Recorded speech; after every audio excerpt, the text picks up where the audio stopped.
Hi, this is Jeff with Black Hills Ammunition. Right now we're getting ready to go to the 2025 SHOT Show.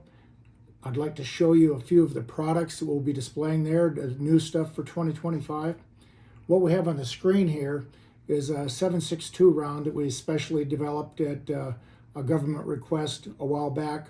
They needed something that was very effective on target, that worked good out of carbines, but would minimize the possibility of collateral damage. In short, they wanted to avoid shooting through people. And so we worked on this a considerable amount of time, came up with a 110 grain Barnes TSX bullet. This TSX bullet works really good. As you can see, it opened up right away.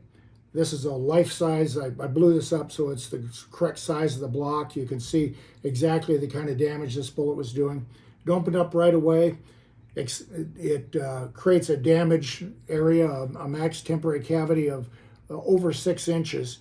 In this case, that's 6 inches top to bottom, but when you're reading gel blocks and when you see something like this along the bottom, that indicates it split the block, meaning if the block would have been bigger, the temporary cavity would have demonstrated a bigger cavity. But nonetheless, this one opens up right away, which is what you want. You don't want to waste any of the performance.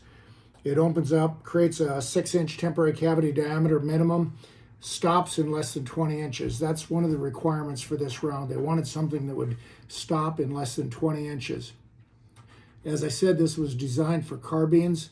In this case, this was shot out of a 16-inch H&K. Velocity out of that weapon was approximately 3,000 feet per second. That's what it was designed to do. Actually, that's where it ended up when we got the kind of performance that we wanted. There's significant demand for something like this. Law enforcement needs something that doesn't tend to overpenetrate but provides great performance. Also, typically law enforcement wants something that will perform well through barriers like windshield glass. You get the same performance on this, essentially identical, going through windshield glass and then hitting the block. That bullet ends up less than 20 inches in the block. It ends up to be about an 80 caliber bullet once it's expanded and stops. Really effective round. I think this is something that would be good for law enforcement, be good for defense, also be a good light recoil hunting round. 7.62 51, 110 grain TSX. This will come in a ammo can of 240 rounds, packed in military type packaging. You can stop by. We'll talk more about it at the SHOT Show. Thank you.